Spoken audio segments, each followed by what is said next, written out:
வணக்கம். இது ஐபிசி தமிழின் செய்தி வீச்சு. இன்றைய செய்தி வீச்சிலும் இலங்கை மற்றும் உலக நிலவரங்கள் காத்திருக்கின்றன. முதலில் இலங்கை தீவு பக்கம் பார்வையை திருப்பலாம். தமிழ் இசைத்துறையில் பிரபலமான ஒரு முகமாக இருக்கும் தென்னிந்தியாவின் பிரபலமான இசையமைப்பாளர் சந்தோஷ் நாராயணனை ஸ்ரீலங்காவின் ஆட்சி தரப்பிலுள்ள சிஸ்டம் சேஞ்ச் தமிழ் முகங்கள் அழைத்து சென்று பேசியதான செய்திகள் கேட்டு சில புருவங்கள் ஆச்சரியத்தால் உயரத்தான் செய்தன. இலங்கை தீவில் சில மாதங்களுக்கு பின்னர் இடம்பெறக்கூடிய மாகாண சபை தேர்தலில் தமது தரப்பு வெற்றியடையக்கூடும் வகையில் கனமான ஒரு பரப்புரை பாடலொன்றை உருவாக்கி தர வேண்டும் என சந்தோஷ் நாராயணனிடம் ஏகேடிஆர் தரப்பு கோரிக்கை விட்டதான எள்ளல் செய்திகளெல்லாம் அரசல் புரசலாக இந்த சந்திப்பின் பின்னணியில் உலாவவும் செய்தன. இதேபோல கடந்த செவ்வாயன்று கொழும்பின் வெள்ளவத்தை பகுதியில் உள்ள வீட்டு தொகுதி ஒன்றில் 2 பெண்களிடமிருந்து கைப்பற்றப்பட்ட தங்கமுலாம் பூசப்பட்ட T-56 ரக தானியங்கி துப்பாக்கி தொடர்பாகவும் பரபரப்பான செய்திகள் உலா வந்த நிலையில் இன்று அந்த தங்க துப்பாக்கி விடயத்தில் முன்னாள் அமைச்சரும் ஒரு காலத்தில் மைத்திரிபால சிறிசேனவின் வலது கரமாக இருந்தவருமான துமிந்த திசாநாயக்கா அதிரடியாக தூக்கப்பட்ட செய்தியும் வந்தது. துமிந்த திசாநாயக்கா வீட்டில் சமையல்காரராக பணிபுரிந்த ஒருவரே தமக்கு இந்த தங்கமுலான் T-56 கொடுத்ததாக 2 பெண்களும் வாக்குமூலம் வழங்கியதாக கூறப்பட்ட பின்னணியில் குறித்த சமையல்காரர் நேற்று ருவான்வெல்ல பகுதியில் கைது செய்யப்பட்ட பின்னர் இன்று துமிந்தவும் அதிரடியாக தூக்கப்பட்டார். தங்கமுலாம் பூசப்பட்டதாயினும் இது ஒரு நாசகார துப்பாக்கி, அதாவது தங்க கத்தி என்றால் கழுத்தை அறுத்து கொள்ள முடியுமா என இருக்கும் பழமொழி போல தங்கமுலாம் பூசப்பட்டாலும் தட்டிவிட்டால் இந்த T-56 ரக துப்பாக்கியும் பல உயிர்களை குடிக்கும் வலு கொண்டது. இந்த நிலையில் இந்த துப்பாக்கியுடன் ஸ்ரீலங்காவின் முன்னணி அரசியல்வாதி ஒருவர் இன்று அதிரடியாக தூக்கப்பட்ட நகர்வு இலங்கை தீவில் அரசியல்வாதிகளுக்கும் ஆயுத கலாச்சாரத்துக்கும் இடையிலான நாசகார தொடர்பை மீண்டும் ஒருமுறை தெற்கில் அம்பலப்படுத்தியது. இவ்வாறான அதிரடியான கைதுகள் மூலம் தமது ஆட்சி கராரான சில நகர்வுகளை செய்வதாக ஆட்சி தரப்பாக இருக்கக்கூடிய ஏகேடிஆர் தரப்பு கொஞ்சம் காட்டிக்கொள்ள முனைந்தாலும் அந்த தரப்பின் அரசியல் அல்லாட்டங்களும் இலங்கை தீவில் தொடரத்தான் செய்கின்றன. அந்த வகையில் இலங்கை மக்களிடம் அறவிடப்படும் மின்சார கட்டணங்கள் தொடர்பான அரசாங்கத்தின் முடிவுதான் இலங்கைக்கு ஏற்கனவே ஒப்புக்கொள்ளப்பட்ட தமது நிதியத்தின் பிணையெடுப்பு கடனின் 4வது தவணை நிதியை வழங்கும் நாட்களை தீர்மானிக்கும் என IMF ஆகிய சர்வதேச நாணய நிதியமும் புதிய வளையம் ஒன்றை எறிந்துள்ளது. கடந்த மாதம் இலங்கை தீவில் உள்ளூராட்சி தேர்தல் பரப்புரைகள் தீவிரமாக இடம்பெற்ற போது அந்த தேர்தல் பரப்புரைகளுக்கிடையே சர்வதேச நாணய நிதியமும் அதாவது IMFும் ஏகேடிஆரின் அரசாங்க அதிகாரிகளும் இலங்கையின் பிணையெடுப்பு திட்டத்தின் 4வது மதிப்பாய்வை நடத்தி கொண்டார்கள். அந்த மதிப்பாய்வின் முடிவில் 2 தரப்புக்கும் இடையில் ஒரு உடன்பாடு எட்டப்பட்டது. இந்த உடன்பாட்டின் அடிப்படையில் அடுத்த தவணை நிதியான 344 மில்லியன் அமெரிக்க டாலருக்கும் பச்சை கொடி காட்டப்பட்டது. இவ்வாறான ஒரு பின்னணியில் இந்த நிதியை சுலபமாக இலங்கைக்கு வழங்கிக் கொள்வதா இல்லையா என்பது இலங்கையில் நுகரப்படும் மின்சாரத்தின் செலவு குறித்த அரசாங்கத்தின் முடிவுகளை பொறுத்தது என நாணய நிதியத்தின் கொழும்பு குரல் இந்த வாரம் குறிப்பிட்டுள்ளது. ஸ்ரீலங்காவை பொறுத்தவரை ரணில் விக்ரமசிங்கவின் ஆட்சி காலம் இருந்தபோது IMF விதித்த முக்கிய நிபந்தனைகளில் முதலாவது நிபந்தனை பிஸ்கால் ரிஃபார்ம்ஸ் எனப்படும் நாட்டின் நிதிசார் சீர்திருத்த விடயம் இருப்பது நீங்கள் அறியக்கூடிய விடயம். IMF கொழும்பு அதிகார மையத்துக்கு வழங்கிய இந்த நிதிசார் சீர்திருத்தங்களின் அடிப்படையில் இலங்கையில் வரிகள் மூலம் திரட்டப்படும் வருமானம் இந்த ஆண்டின் இறுதிக்குள் ஏற்கனவே இருந்ததை விட அதிகமாக காட்டப்பட வேண்டும் என்ற நியதி இருந்தது. IMF கொழும்புக்கு வழங்கிய இந்த வரி வருவாய் உயர் சூட்சுமத்துக்குள் இலங்கையில் அறவிடப்படும் பெறுமதி சேர் வரி எனப்படும் வெட் வரி, பெறுமதி சேர் வரி எனப்படும் வெட், தனிநபர் மற்றும் நிறுவனங்களிலிருந்து கராராக வரியை அறவிடு நிலைமை, இதுவரை இலங்கையர்களுக்கு வழங்கப்பட்ட வரி விலக்குகளை நீக்கி போன்ற விடயங்களெல்லாம் IMFின் விதிகளில் இருந்தன. இதற்கு அப்பால் ராஜபக்ஷ காலத்தில் நாட்டின் மத்திய வங்கி அரசாங்கத்தின் கைப்பொம்மையாக இருந்து அதற்காக சகட்டுமேனிக்கு நாணயத்தாள்களை அச்சிட்டு வெளியிடுவது போல இனிமேல் எல்லாம் செய்ய முடியாது. குறிப்பாக ஸ்ரீலங்காவின் மத்திய வங்கி அரசாங்கங்களை காப்பாற்றிக் கொள்ளும் வகையில் அவற்றுக்கு நேரடியாக நிதி ஆதரவை வழங்க முடியாது என்பதும் இலங்கைக்கு IMF விதித்த விதிகளில் ஒன்றாகும். அத்துடன் நாட்டின் சக்தி வளத்துறையை சீர்திருத்திக் கொள்ள வேண்டும் எனவும், அதாவது நாட்டில் நுகர்வுக்காக வழங்கப்படும் மின்சாரத்தை உண்மையில் அதற்கு செலவிடப்படும் தொகைக்கு ஏற்ப கட்டணமாக அறவிடப்பட வேண்டும் எனவும் IMF ஒரு முக்கிய விதியை விதித்தது. இவை மட்டுமல்ல, மேலும் சில விதிகளும் IMF ஆல் விதிக்கப்பட்டன. இந்த நிபந்தனைகள் கடுமையாக இருந்தாலும் இந்த நிபந்தனைகளை ரணில் விக்ரமசிங்க அரசாங்கம் ஏற்றுக்கொண்டது. IMF இவ்வாறான கராரான விதிகளை விதித்தாலும் நாட்டுக்கு கடன் கிட்டியது என நாட்டில் உள்ள சில மாதனமுத்தா புத்திசாலிகள் நாணய நிதியத்தின் கடன் கிட்டியமைக்கே வெடிகொளுத்தி ஆரவாரித்தார்கள். இலங்கை தீவை பொறுத்தவரை அதன் நீண்டகால நலனுக்கு இவ்வாறான கரார் நிலைகள் அவசியப்படக்கூடும் என நாணய நிதியமும் IMF ஆதரவு அரசியல் முகங்களும் சொல்லிக் கொண்டாலும் இலங்கை மக்களுக்கு இவற்றால் கடுமையான பழு இருப்பது என்னவோ உண்மைதான். இந்த நிலையில் ரணில் IMF-உடன் போட்ட டீலை அன்று எதிர்க்கட்சியாக இருந்து தமது வார்த்தை ஜாலங்களால் சகட்டுமேனிக்கும் கடுமையாகவும் விமர்சித்துக் கொண்ட AKDR தரப்பு தாம் ஆட்சிக்கு வந்தால் IMF விதித்த நிபந்தனைகள் எல்லாம் மாற்றப்படும், IMF உடனான டீல் பேச்சுவார்த்தைகளை நடத்தி எழுதப்படும் என எல்லாம் சொல்லிக் கொண்டது. உண்மையில் இவ்வாறெல்லாம் நடக்க முடியாது என தெரிந்தும் ஆட்சி அதிகாரத்தை பிடிப்பதற்காக அது சிங்கள மகா ஜனதாவுக்கு நன்றாகவே ஏறில் விட்டது. இப்போது AKD தரப்பு சொல்லிக் கொண்ட அந்த விடயத்தில் எந்த சிஸ்டம் சேஞ்சும் இல்லை என்பதை இலங்கை மக்கள் கண்ணார காண்கின்றார்கள். இதற்கு ஆதாரமாகவே இலங்கையில் நுகரப்படும் மின்சாரத்தின் செலவு குறித்த அரசாங்கத்தின் முடிவை பொறுத்தே நாணய நிதியத்தின் அடுத்த கட்ட நிதி வழங்கப்படும் என்ற குரல்களும் IMF-இன் கொழும்பு பணியகத்தில் இருந்து வந்துவிட்டது. ஆகையால் எதிர்வரும் நாட்களில் இலங்கை மக்கள் நுகரும் மின்சாரத்தின் கட்டணத்தை இவ்வாறு தீர்மானித்துக் கொள்வது என்ற அல்லாட்டத்தில் AKDR தரப்பு இருக்கக்கூடும். இவ்வாறான புதிய நகர்வுகளும் புதிய அல்லாட்டங்களும் வெறும் நிலையில்தான் அவற்றையெல்லாம் மேவி இலங்கை தீவின் அரசியல்வாதிகள் இந்த மாதம் நடந்த உள்ளூராட்சி தேர்தல் பெறுபேறுகளின் அடிப்படையில் தமக்குரிய உள்ளூராட்சி நிர்வாகங்களை அமைத்துக் கொள்வதற்காக ஓடோடி திரிகின்றன.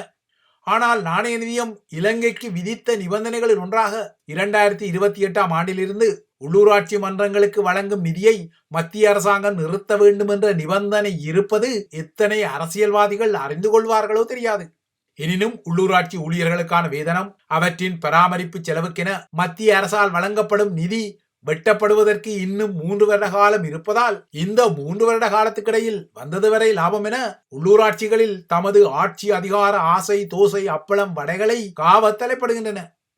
யதார்த்தமாக நோக்கினால் நாணய நிதியத்தின் நிபந்தனைப்படி 2028ஆம் ஆண்டு முதல் அரசாங்கம் இனாமாக வழங்கும் நிதியை பெற்றுக் கொள்ளாமல் தமது வரவையும் செலவையும் சுயாதீனமாக நிர்வகிக்க வேண்டும்.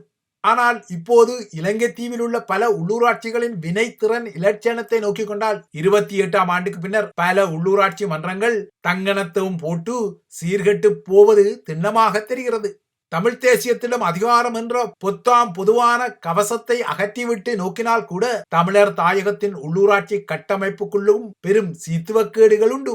எனினும் சமகால அரசியல்வாதிகளுக்கு எதிர்காலத்துக்கான தீர்க்க தரிசனத்தை விட சமகால ஆட்சி அதிகார பப்படாக்கள் தேவைப்படுவதால் அவர்கள் உள்ளூராட்சிகளின் ஆட்சி அதிகாரத்துக்காக ஓடோடி திரிகிறார்கள். இப்போது அவ்வாறான உள்ளூராட்சி அதிகாரத்தின் ஒரு கட்டமாக கொழும்பு மாநகர சபையின் ஆட்சிக்காக அனுர தரப்புக்கு ஆதரவு வழங்குவதற்கு பிரபா கணேசனின் தபால் பெட்டி தேசிய ஜனநாயக கூட்டணியும் ஒரு தீர்மானத்தை எடுத்துவிட்டது. நேற்று கூடிய தமது கட்சியின் செயற்குழு இந்த முடிவை எடுத்ததாக பிரபா கணேசனே கூறிக்கொண்டார்.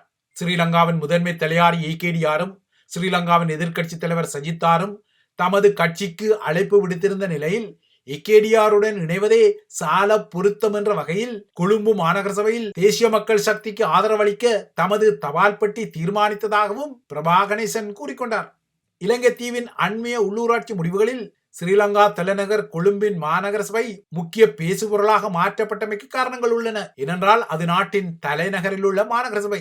இந்த மாநகர சபையில் ஆட்சி அமைப்பது முக்கியமான கட்சிகளுக்கு ஒரு ஈகோ ஆட்டமாக மாறியுள்ள நிலையில் 118 உறுப்பினர்களை கொண்ட கொழும்பு மாநகர சபையில் ஆட்சி அமைப்பதற்கு தேவையான 60 உறுப்பினர் பலத்தை எந்த ஒரு கட்சியும் இந்த தேர்தல் முடிவு ஊடாக தனியாக பெற்றுக்கொள்ளாத நிலைமை ஒரு நிதர்சனமான விடயம்.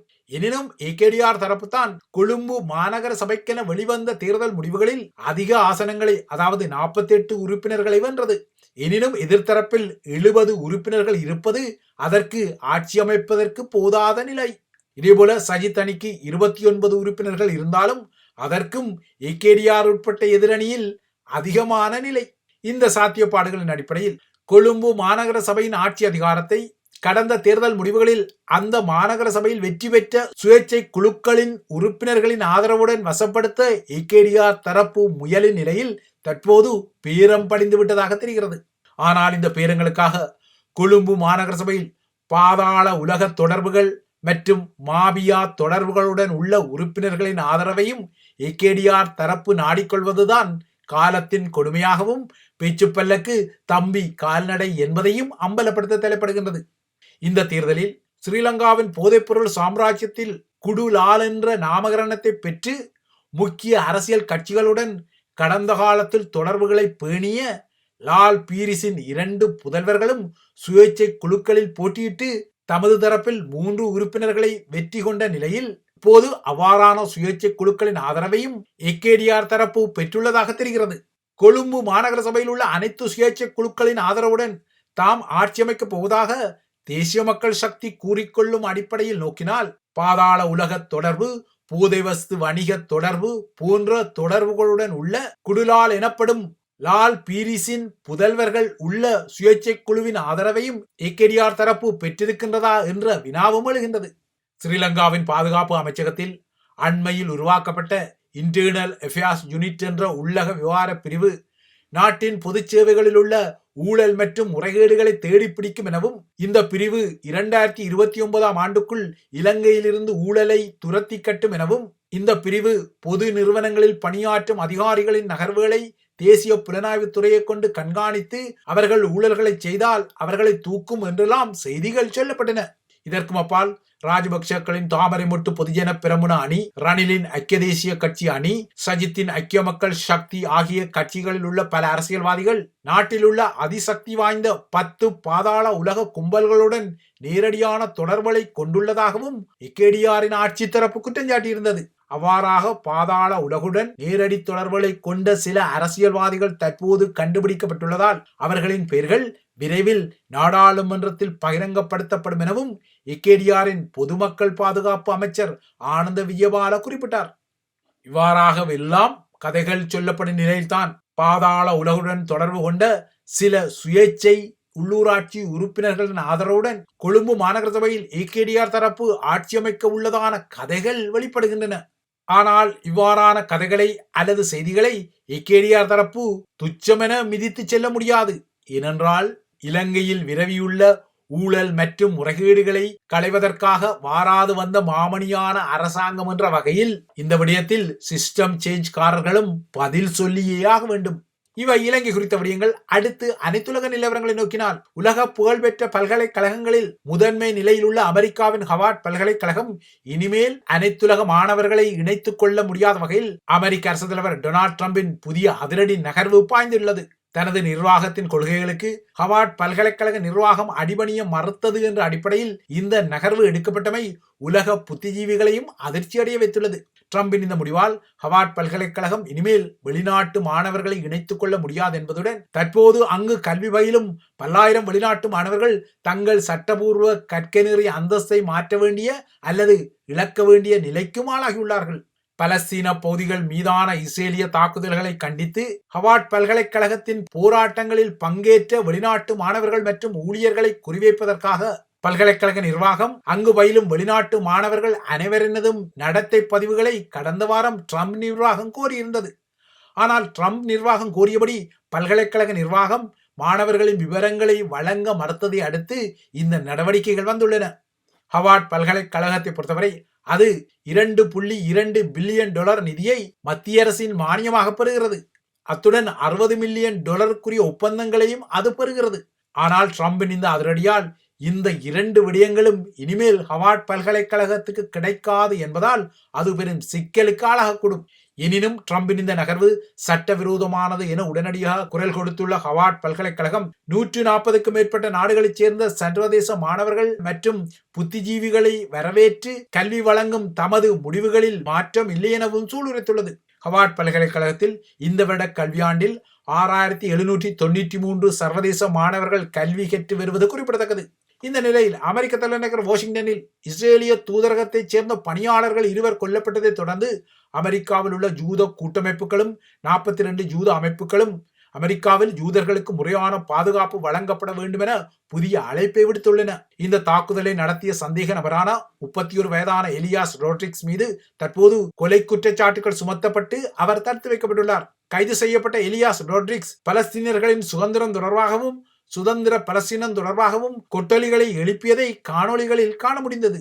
சிகாகோவில் இருந்து வாஷிங்டனுக்கு விமானத்தில் சென்று மாநாடு ஒன்றில் பங்கெடுத்த பின்னர் இந்த தாக்குதலை நடத்தியதாக தெரிகிறது.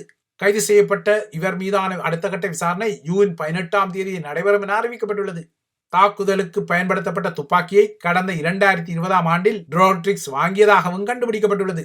இவைதான் ஐபிசி தமிழின் செய்தி வீச்சு. தொடர்ந்தும் ஐபிசி தமிழுடன் இணைந்திருங்கள்.